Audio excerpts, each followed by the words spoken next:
बंजारे ने इस सारे माजरे से अपनी पत्नी को अवगत करवाया और बोला, जो लड़का आया हुआ था वो ऊंचे घराने का था और झोली फैलाकर हमारी लड़की को मांग रहा था।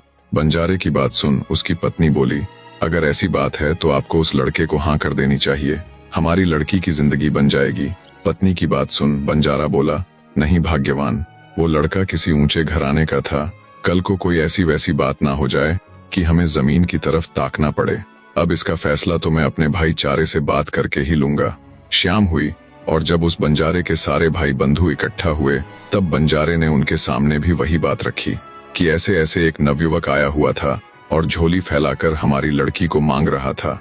बंजारे की बात सुन उसके भाई बंधु और बड़े बुजुर्ग बोले, अगर झोली फैलाकर ही वो रिश्ता मांग रहा था तो तुम्हें हाँ कह देनी चाहिए, हमें नहीं लगता कि वो हमारी लड़की को किसी तरह का दुख देगा।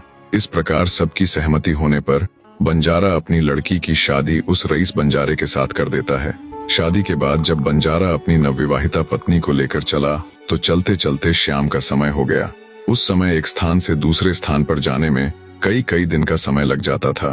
तो शाम होने पर जंगल में उचित सी जगह देखकर बंजारा अपनी पत्नी के साथ पड़ाव डाल लेता है।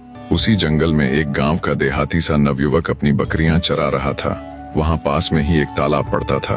तो बकरियां चराने वाला वो गडरिया घर ले जाने से पहले अपनी बकरियों को पानी पिलाने के लिए तालाब पर लेकर आता है। बकरियों के साथ साथ वो खुद झुककर उन्हीं की तरह तालाब से पानी पीने लग जाता है। उनसे थोड़ी ही दूरी पर पड़ाव के बाहर बैठा बंजारा और उसकी नवविवाहिता पत्नी ये सब देख रहे थे। गडरिये को बकरियों की तरह पानी पीता देख बंजारा अपनी पत्नी से कहता है, ये देखो इस हरामखोर को, ये बकरी की औलाद है। बंजारे की बात पर बंजारन बोली, नहीं स्वामी, औलाद तो इंसान की ही है। बंजारे ने फिर से वही शब्द दोहराए, नहीं, ये हरामखोर तो बकरी की ही औलाद है। बंजारन बोली, नहीं स्वामी, औलाद तो इंसान की ही है, बस संगत का फर्क है। इस प्रकार बंजारा 3 बार उसे बकरी की औलाद बताता है और बंजारन भी तीनों बार उसे इंसान की औलाद बताती है।